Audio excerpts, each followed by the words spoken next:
안녕하세요. 따라하면 부자 되는 따부TV 금융투자 전문가 용사부입니다. 구독, 좋아요, 알림 설정까지 따부.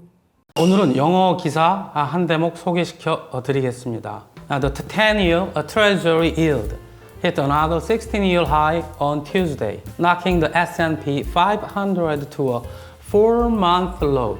Unexpected rise in job openings provided more fuel for Treasury yields to keep climbing on Tuesday. Investors Business Daily에 나와 있는 올해 10월 3일자 기사 내용 중 일부가 되겠습니다. 오늘도 여러분의 기운을 모아서 용사부와 함께하는 오늘의 테마 10년짜리 미국 국채 주식 시장을 초토화시키다. 미국 국채 10년물. 이거는 무슨 뜻이냐면 미국 국채 중에서 만기가 10년 남은 거라는 뜻이죠. 여기 10년 차트가 되겠는데 어때요? 2020년도서부터 끝없이 오르고 있군요. 물가 상승 때문에 특히 이렇게 오른 건데 이 수치가 중요해요. 4.819%. 16년 내 최고치. 4.8%를 훌러덩 넘어섰다라는 것이죠. 이게 굉장한 큰 충격을 주었던 것입니다. 자, 지금 보고 계시는 차트는 미국채 2년물이라고 하는데 이 또한 2020년 중반 이후 아주 급격한 상승을 보이죠. 자, 수치를 보도록 하겠습니다. 5.081%. 계속 올라 5%를 넘어섰군요. 똑같은 사람한테 꿔준다라고 생각하고 똑같은 금액을 꿔준다라고 했을 때 일반적으로 대체적으로 이자율이 1년짜리 꿔주는 게 높을까요? 2년짜리 꿔주는 게 높을까요? 2년짜리가 높겠죠. 왜?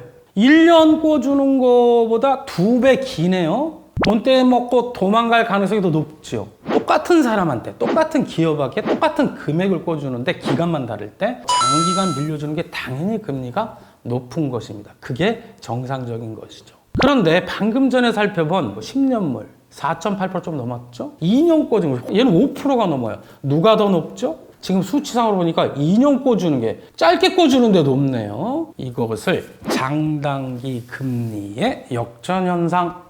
미국 금리가 오른 것도 문제인데 더 큰 문제는 역전현상이 더 문제가 됩니다. 여기서 잠깐 2년물이 금리가 높아지는 이유는 현 시장 상황에 영향을 받아서인데요. 2년물은 10년물에 비해 기간에 채무 불이행 위험, 즉 DR이 낮습니다. 하지만 시장 상황이 안 좋아질 경우 단기간도 DR이 높아져 2년물의 금리가 급상승하는 것이죠. 때문에 장단기 금리 역전 상황이 더 큰 문제라고 하는 것입니다. 자, 차트 또 보고 계시는데 주가는 S&P 500 주황색이고요. 하나는 미국 장단기 국채 수익률의 차이. 그게 파란색 선입니다. 이것을 비교해 보았어요. 1990년 이후 10년물과 2년물 역전현상 크게 3번 발생했습니다. 동그라미 첫 번째 거는 2000년대 초 닷컴 버블 직전이었고요. 두 번째는 여러분들 잘 알죠? 개와 고양이 명의로 집을 샀던 2008년 미국발 금융위기. 서브프라임 모기지 사태라고 하죠.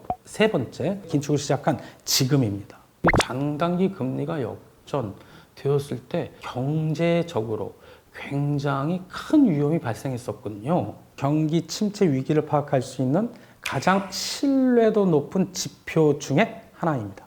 다시 말해서 이 두 개가 역전되었을 때 경기 불황, 주가 하락을 의미한다라는 것이죠. 반대로 그 차이가 줄어들면서 정상화, 10년물이 더 금리가 높아질 때 주가는 팡팡 오르기 시작합니다. 가장 최근 전 세계를 극악무도하게 불황으로 빠뜨린 2008년 미국 서프라임 모기지 사태를 한번 벤치마크 해볼까요?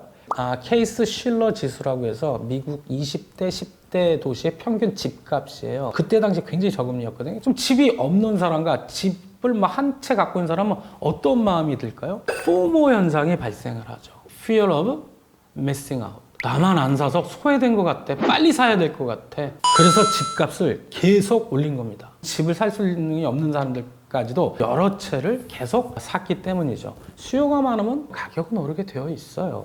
이래가지고 장기간 저금리에 의해서 집값이 오르기만 했었죠. 그래서 이제 자기 돈으로 다 못 사니까 은행에 대출을 받습니다. 집값이 10인데 값이 대출을 9개를 해줘. 이건 너무 많이 해주는 거예요. 우리 50% 받기도 지금 힘든데 이건 완전 미친 거죠. 여기에 따라 또 그 대출을 더 해주려고 대출 자산을 담보로 뭐 은행이 모기지 담보 대출을 발행을 하고 그거를 뭐 시중에서 산 그 기관 투자가들은 위험하죠. 너무 많이 사니까 너무 많이 발행하니까 그것을 또 위험을 회피할 수 있는 좀 어렵지만 CDO를 또 계약 체결을 해요. 위험을 전가하는 행위인데 좀 어려운데 이 모든 것을 합쳤을 때 어떤 상황까지 갔냐면 그때 당시에 세계 GDP가 50조 달러였어요. 근데 이 위험에 노출된 집과 관련된 모든 파생 증권, 파생 상품의 위험 노출도를 다 계산해 봤더니 좀 늦게 계산돼서 주가가 오랫동안 빠졌거든요. 55조 달러. 전 세계 GDP를 넘어선 순간이죠. 경제적으로 지구는 멸망한 상태였습니다.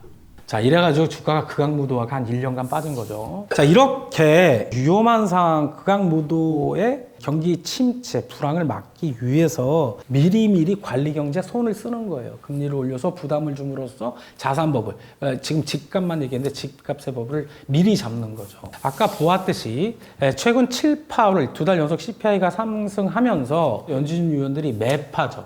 금리를 올해 한 번 더 올릴 수 있다? 이건 예전부터 있었어요. 이거는 충격이 아니었는데 뭐가 바뀌었냐? 상반기부터 내릴 수 있다라고 했는데 그게 하반기로 이연됐다라는 말이 주가에 충격을 준 거죠. 그리고 시중금리를 확 끌어당긴 거죠. 거기에 일시적인 이유이긴 한데 추석 연휴가 길었는데 그동안 미국은 그 회계가 그 10월에 시작이 돼요. 그래서 그 예산안을 의회에서 통과시키거든요. 그 합의가 안 됐어요. 그래서 일단은 45일짜리 임시 예산안을 통과시켜서 안심을 했는데 연휴가 끝나자마자 폭락을 했죠. 왜 그랬냐? 하원의 다수당이 공화당인데 그 사람들이 보면 공화당 출신의 메카시 하원 의장이 있어요. 그 사람을 탄핵해버려요. 공화당이 뽑아놓고 공화당 사람을 탄핵시켜버렸어. 이 예산안이 통과하는 게 왜 중요하지 않으면 예산안이 통과가 안 되면 지급이 안 되기 때문에 공무원이니 뭐니 사람들은 다 휴가를 가버립니다. 저 나라가 스톱이 돼버리는 거죠. 이런 본 예산 통환도 난관이 될 것이다. 이렇게 해서 특히 시중금리 중 10년짜리 국채 수익률이 크게 폭등을 한 것이죠. 앞선 영어 신문 기사에서 말씀드렸듯이 그 고용 데이터가 뜻밖의 예상밖에 좋은 결과가 나왔어요. 어떤 지금 상황으로 펼쳐지냐면 정상적인 경우에는 주가가 좋아야 되거든요.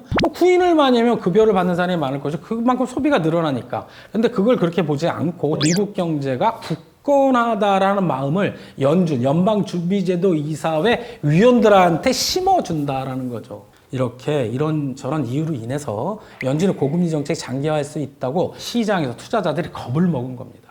이런 것들이 미국 국채 금리를 급격히 상승시킨 가장 큰 이유죠. 이렇게 금리가 상승하게 되면 주식시장에 굉장히 악영향을 미쳐요. 금리의 상승은 채권 가격이 하락인데 그만큼 싸진 채권의 매력을 높여주기 때문에 주식을 팔고 자금이 이동, 대체수단인 채권을 사려는 투자 수요를 불러일으켜서 주식 시장에는 큰 악재로 작용합니다. 우리 추석 연휴가 끝나기 전인 10월 3일 주식시장이 어떤 꼴이 되었는지 볼까요? 코스피는 우리 연휴 끝나고 나서 한나라 지수가 2.4% 하락, 60포인트 하락해버린 거죠. 나스닥도 계속 하락하고 약간 반등하려고 그랬는데 10월 3일날 발표가 됐잖아요. 하루에 1.86%, 248포인트 하락하죠. 미국이 재채기를 하면 우리는 코로나 걸려버립니다.